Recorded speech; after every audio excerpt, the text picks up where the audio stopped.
Hi, I'm Dongshang. Welcome to Digging into China, where we explore China in depth to reveal unique perspectives. Since Xi Jinping assumed power, China has experienced a significant political regression, particularly with his constitutional amendments. This change dismantled the Communist Party's tradition of leaders stepping down after 2 terms. As a result, the future of Chairman Xi has become increasingly uncertain. What, then, might be the ultimate fate of a leader like Xi Jinping?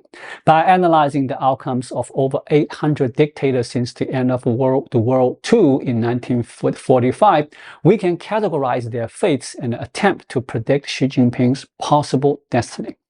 Although more than 800 dictators have emerged globally since World War II, their outcomes can be distilled into 3 primary categories: orderly transition, ruling until death, and removed by coup. These categories encompass 8 distinct outcomes, some of which may apply to Xi Jinping while others may not. Let us examine each in turn. First, an orderly transition is an outcome many might hope for. While some in China may not fully embrace Western democratic systems, they value the concept of regular power transitions within an authoritarian framework, believing it upholds a fundamental democratic baseline. Without the regular leadership changes, China risks resembling a modern imperial system. For Xi Jinping to be replaced through an orderly transition reminiscent of the Hu Jintao and Wen Jiabao era is a vision cherished by those who oppose Xi but support the Communist Party. Yet, this vision is unlikely to materialize. An orderly transition is highly improbable for Xi Jinping, primarily due to his evident desire for power. Since taking office, he has consolidated authority through numerous maneuvers, centralizing power in his hands. Naturally, there is no indication he would willingly relinquish it. Beyond Xi Jinping's personal ambitions, China lacks the political conditions for an orderly transition. Regular transitions are exceedingly rare in authoritarian systems. Many younger Chinese whose memories begin with the transition from Jiang Zemin to Hu Jintao and then to Xi Jinping may perceive such changes are the norm. However, orderly transitions are exceptionally rare. Among the 8 possible outcomes for dictators, they have the lowest probability, with only 2% to 3% of dictators experiencing this fate. While Xi Jinping may seem an outlier compared to Jiang Zemin or Hu Jintao, historically, it is Hu and Jiang who are the exceptions among dictators. Low probability alone does not fully explain the absence of transitions in the Communist Party. Another critical factor is the transformation of China's political power structure under Xi Jinping. Globally, authoritarian regime transitions primarily occur in communist countries like Vietnam, Laos, and China. These nations share a key trait. They operate under a one-party, multi-leader authoritarian model rather than a single-leader model. This multi-leader model, often referred to colloquially as the 9 dragons ruling the water, describes the collective governance of the Standing Committee. The Communist Party calls it democratic centralism, a term also used by Vietnam. Democratic centralism is closely linked to regular dictator transitions. Only in a multi-leader system guided by party elders is there room for such transitions. When this system is dismantled, transitions become nearly impossible. After 1988, following the death of Vietnam's General Secretary Le Duc, Vietnam saw the end of dominant single leaders. Factional struggles led to multi-leader model, enabling leadership transitions. This changed when Yuan Fu-tong rose to power. After conducting a party purge, Tong established a unified system consolidating military, party, and administrative authority, dismantling Vietnam's multi-leader structure. Consequently, he ruled until his death without stepping down. 2 political principles underpin this dynamic. First, Regular transitions result from political group struggles and a power redistribution in multi-leader system. Once power is consolidated, transitions become unnecessary. Second, the consequences of stepping down differ between single-leader and multi-leader systems. In a multi-leader system, a retiring dictator retains some political influence, remaining part of the collective structure. In a single-leader system, stepping down means total loss of power. Relinquishing authority leaves a dictator vulnerable, as successors may purge them and their allies to secure their own position. For a single-leader dictator, voluntarily ceding power is akin to self-destruction.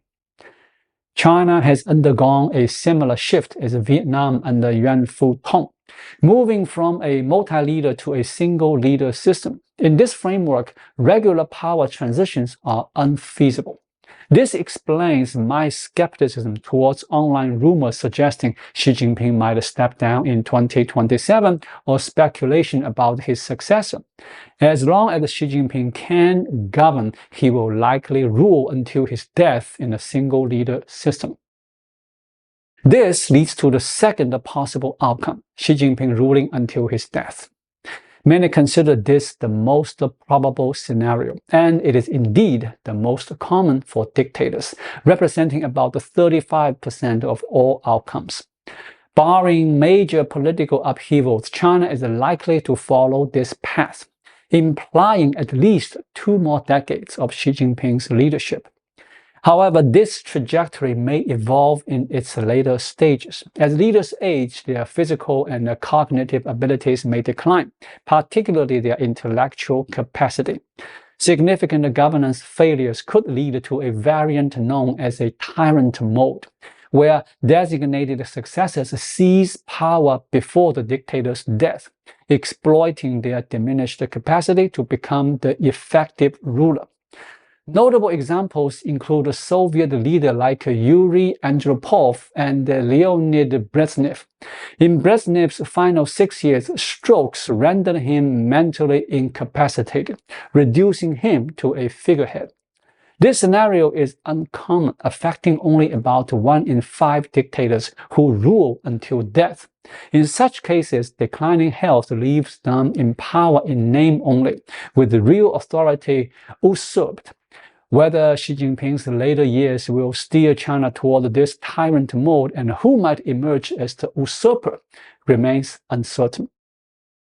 China currently adopts a model similar to Putin's, avoiding a designated successor to prevent challenges to the dictator's authority, much like a Qing dynasty emperors who refrain from naming a crown prince. Until Xi Jinping's health visibly declines, a clear successor is unlikely to emerge. At 71, Xi Jinping is younger than Putin by 1 year and Trump by 7, suggesting he is far from physical or cognitive decline. A potential successor may not appear until at least 2032. Even then, assessing their power base and Xi's health would be necessary to determine if they could assume control early. Notably, such usurpers are unlikely to be figures like Li Qiang or Cai Qi, who at 66 and 69 belongs to Xi's generation. Any usurper would likely come from the next generation. A clear successor would not necessarily indicate Xi's retirement, but rather signal health issues, serving as the clearest sign of his physical decline. These scenarios assume Xi Jinping and the Communist Party can maintain control for over 20 years. Another plausible outcome for China is Xi Jinping's removal through a coup, the third major possibility. Coups encompass a broad category with several subcategories. Surprisingly, the most common outcome is exile.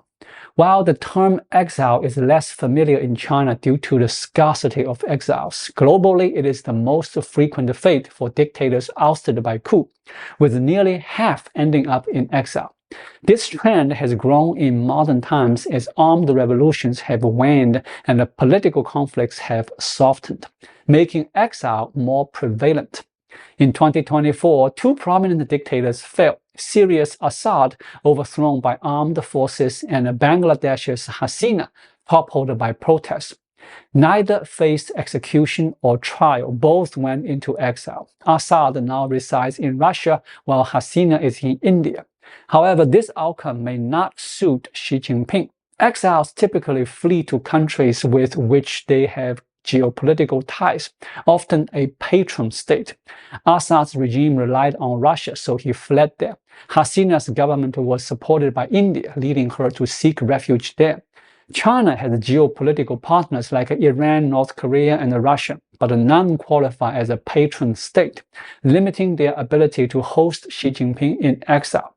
If Xi were to go to exile tomorrow, where might he go? North Korea's poverty makes it an unlikely destination, and Iran's cultural differences may deter Xi.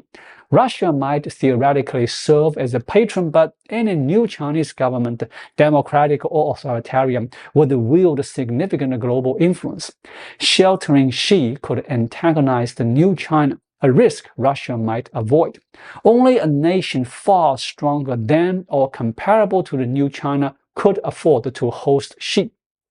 The United States or European Union might fit this description, but their acceptance of an exiled Xi seems implausible.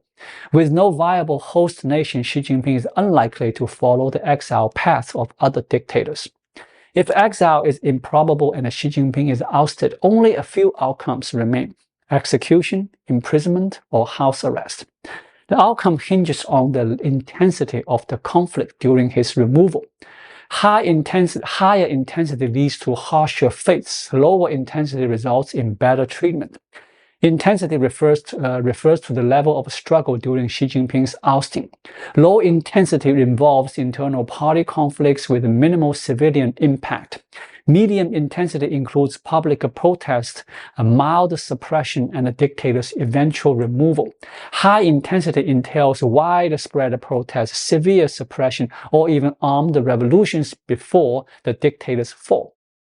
Consider the lowest intensity, internal party struggles. If Xi Jinping were ousted by fractional rivalries, his outcome would likely be favorable. Such conflicts rarely involve bloodshed, limiting public resentment. Party elites often adhere to a principle of restraint.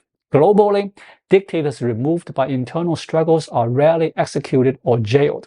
House arrest is common, accounting for about 10% of outcomes.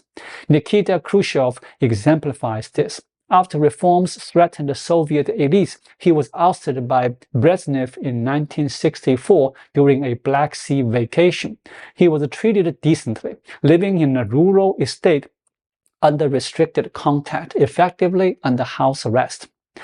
House arrest is familiar in China. Leaders like Hua Guofeng and Zhao Ziyang faced similar fates.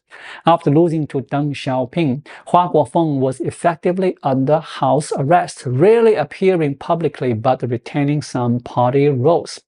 Zhao Ziyang's fate was harsher.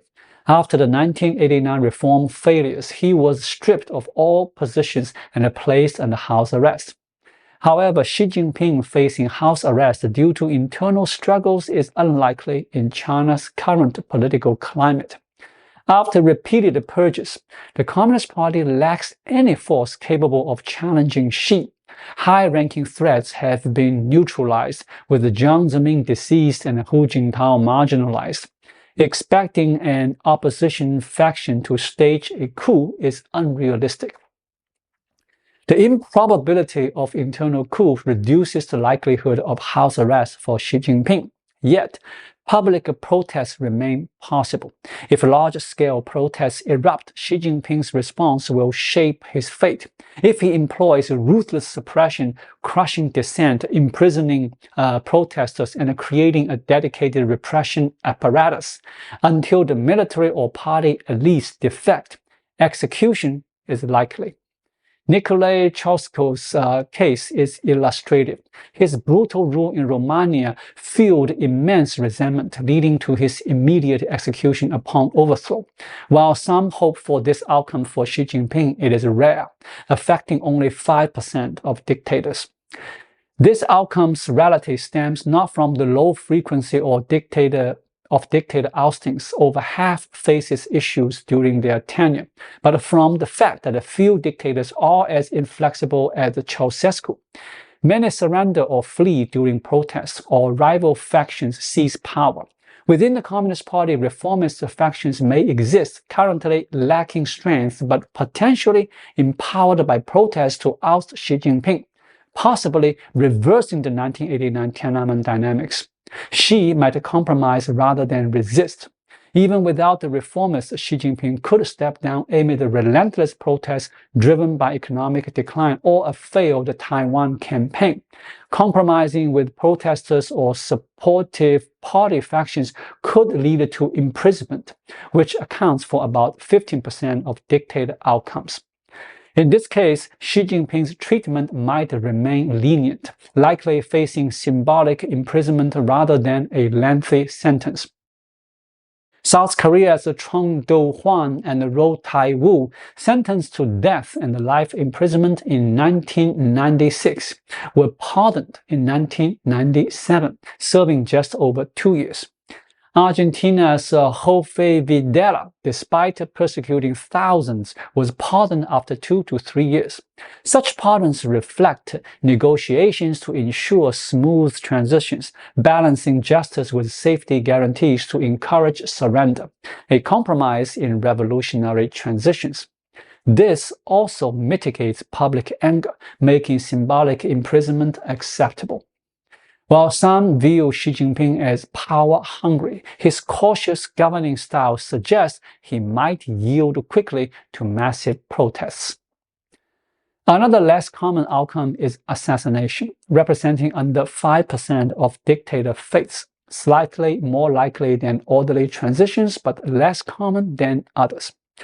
For Xi Jinping, this may not be as improbable.